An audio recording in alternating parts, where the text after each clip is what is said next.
Hey everyone, and welcome back for another deep dive. AI. It's the hot topic these days, right? I mean, everywhere you turn, there's this crazy hype, but also like some serious concerns bubbling up around it all. Yeah, it's like we're at this weird tipping point with AI. Some people are saying it's going to solve all our problems, while others are, predicting the robot apocalypse. Right. So to kind of like cut through all the noise, we're doing a deep dive on ChatGPT, specifically large language models, and all the questions surrounding what they can really do. I'm excited to dive in. Yeah, me too. So we've got this awesome presentation by Dr. Yogesh Malhotra from the New York State Cybersecurity Conference. Okay. And this guy is not just some random techie. We're talking a Wall Street experience working with the Pentagon. He's a leader in both the AI and cybersecurity fields. He's been at the forefront of tech for decades. I've heard of him. He's got that smart minds using smart tools smartly approach, right? Yeah, exactly. He's been saying that since like the early days of the internet. Which is interesting because it's not just about the tech itself, it's more about how we as humans use it. Okay, so let's get into this presentation. He starts off with a pretty bold question. ChatGPT Generative AI LLM, much ado about nothing. Whoa. That's a statement for sure. Especially with all the buzz around AI right now, the stock market's going wild over anything AI related. Right. We have people like Elon Musk saying, we need to hit pause on development. Yeah, I saw that. And some companies are straight up banning ChatGPT from the workplace. It really is like the Wild West out there. And then, on top of all that, Dr. Malhotra drops this line.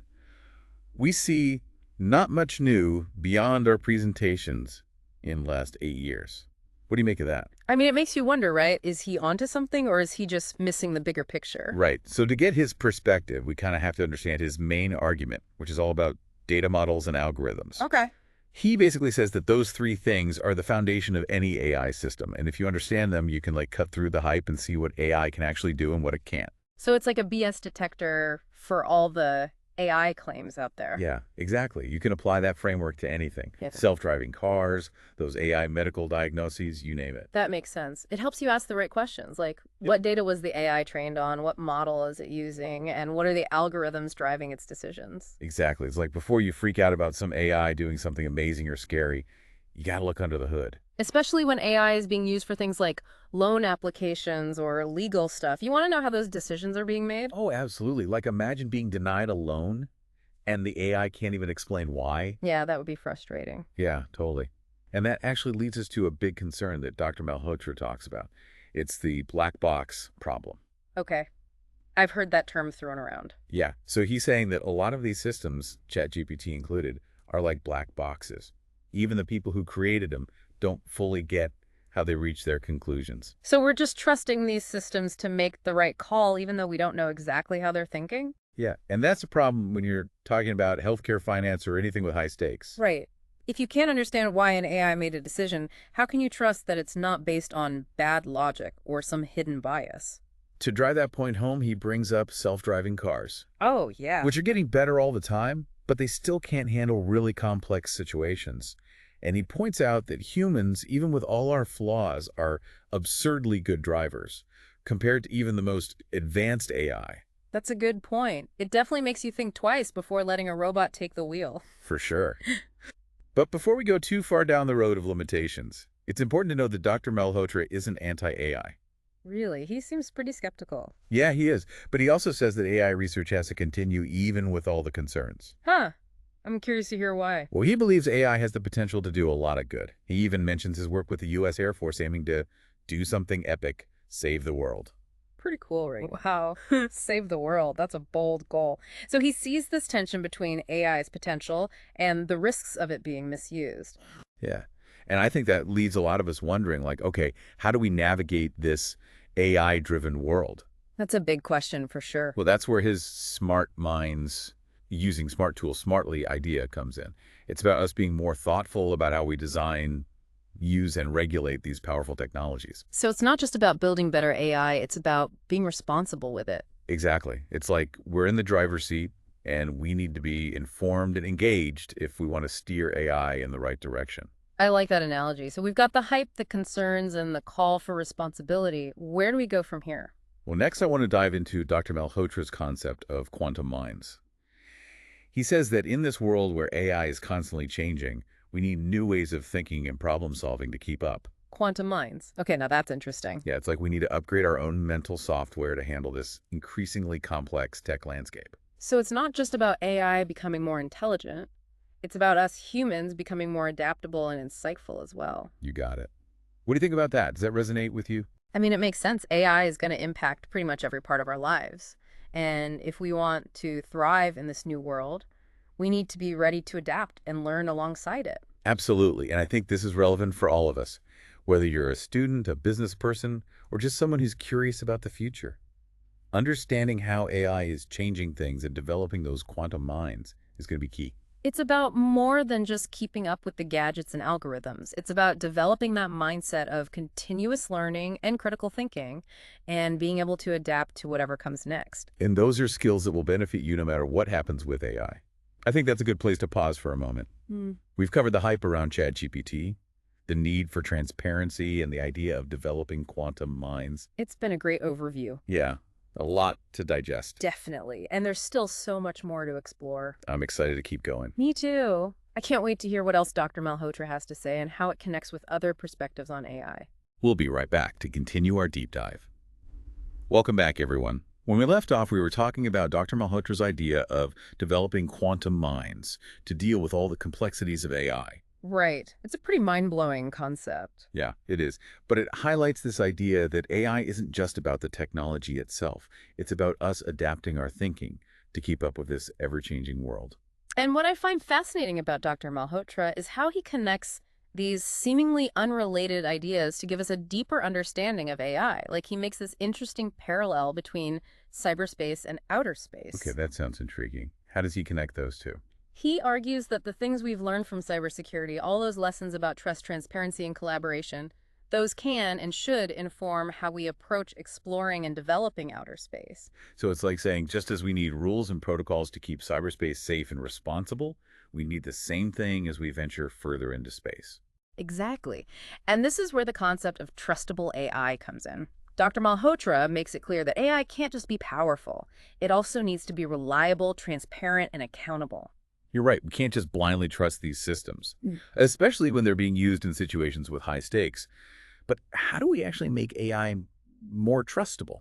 What does that look like? Well, he talks about a few key things in his presentation. One is data integrity. You know the saying, garbage in, garbage out? Yeah. If you train an AI on biased or incomplete data, its outputs are going to be messed up. So it's not just about the amount of data, but the quality of that data. And like we saw with the Wikipedia example, even sources we think are reliable can have their own biases and inaccuracies. For sure.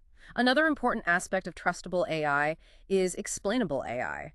Being able to understand and explain why an AI made a decision, not just accepting whatever it spits out. So it's like having an audit trail for AI decisions. You want to be able to trace the logic back and see how it got to that conclusion. Exactly. And that ties into the idea of human oversight.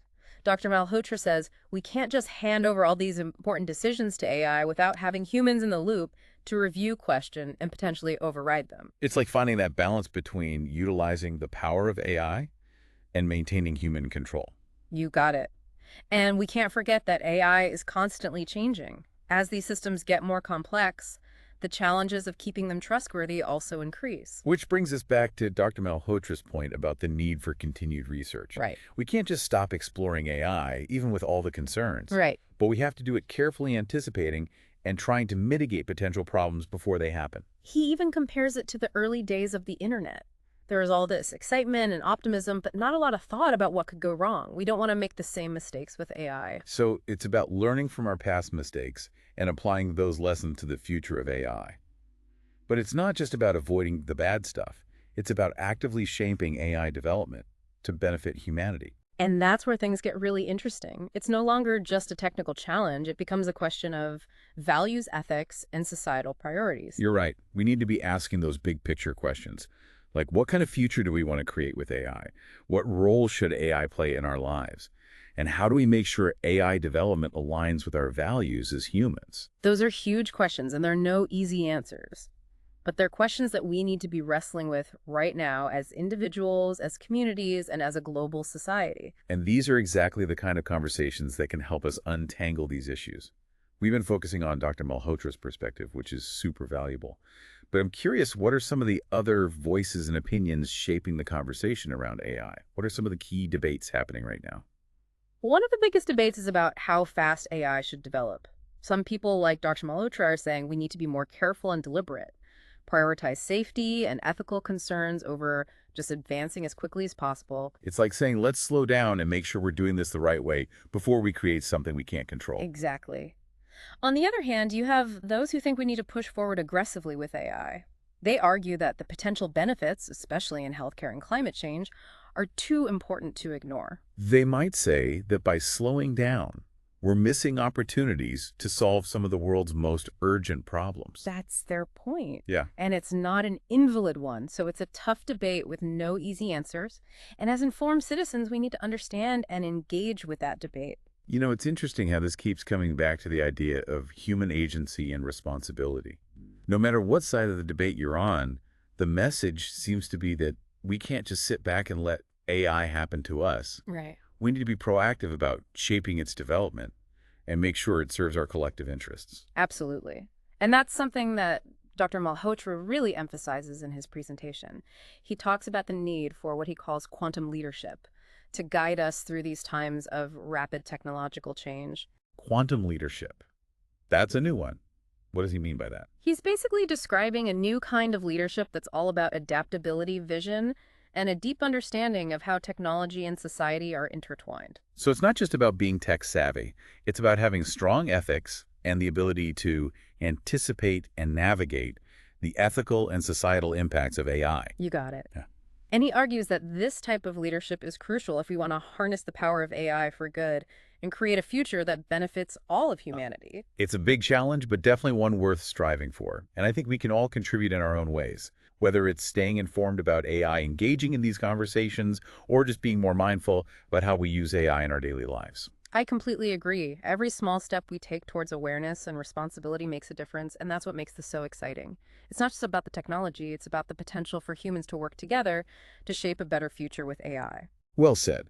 This has been an incredible exploration of AI, from the basic mechanics to the bigger societal and ethical questions. And I'm really looking forward to digging deeper into Dr. Malhotra's presentation to see what other insights he has to offer. I'm with you. There's so much more to uncover, and I'm excited to see how it all relates back to our listeners. Let's take a moment to gather our thoughts, and we'll be right back to continue this fascinating deep dive into the world of AI. Stay tuned. Welcome back, everyone. It's been quite the journey so far, hasn't it? Exploring this whole AI landscape. Yeah, from the hype to the hopes to the fears, it's a lot to take in. It really is. And I think one thing that keeps coming up for me is how important it is to stay informed. Oh, absolutely. We can't just bury our heads in the sand and assume someone else is figuring this all out for us. Exactly. This isn't just a conversation for the tech gurus and politicians. This affects all of us. We all have a role to play in figuring out the future of AI. And that's why I appreciate Dr. Malhotra's emphasis on empowering individuals. He talks about this idea of citizen data scientists. Citizen data scientists. What's that all about?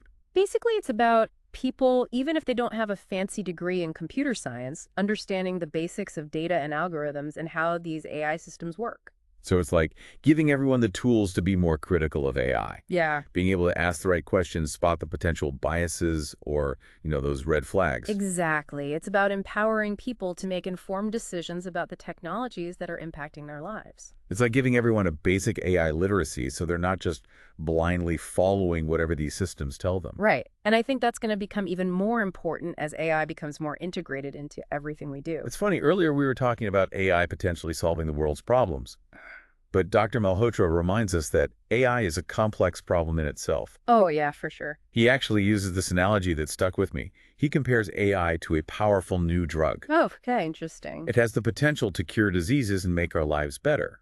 Yeah. But like any drug, it has side effects that we have to be aware of and manage carefully. So we can't just blindly embrace any new AI technology. We have to approach it with caution and critical thinking. Right, and I think that's such a good way to frame the conversation. We need to ask tough questions. We need transparency from the companies creating these systems. For sure. And we have to be aware of the potential downsides. Like, could this AI be used for bad purposes? Who might be left out or harmed by it? These are things we need to consider from the start, not after the fact. Absolutely. And this is where I think Dr. Malhotra's focus on smart minds, using smart tools smartly, really shines. It's not about being afraid of AI or trying to stop its progress. It's about being thoughtful and intentional about how we develop it, making sure it aligns with our human values. I like that. It's about using our intelligence and our values to guide the development of AI in a way that benefits everyone. Well said. Listening to Dr. Malhotra, I feel both cautious and optimistic about the future of AI. Yeah, me too. There are definitely risks, but there's also so much potential. It really feels like we're at a crossroads, and the choices we make now will shape the future in a big way. That's a powerful thought. Our decisions and actions today will have a ripple effect for generations to come. So as we wrap up this deep dive, I want to leave our listeners with one final thought from Dr. Malhotra. He asks, in this rapidly changing world of AI, are WE developing those quantum minds to navigate the challenges ahead? That's the million-dollar question, isn't it?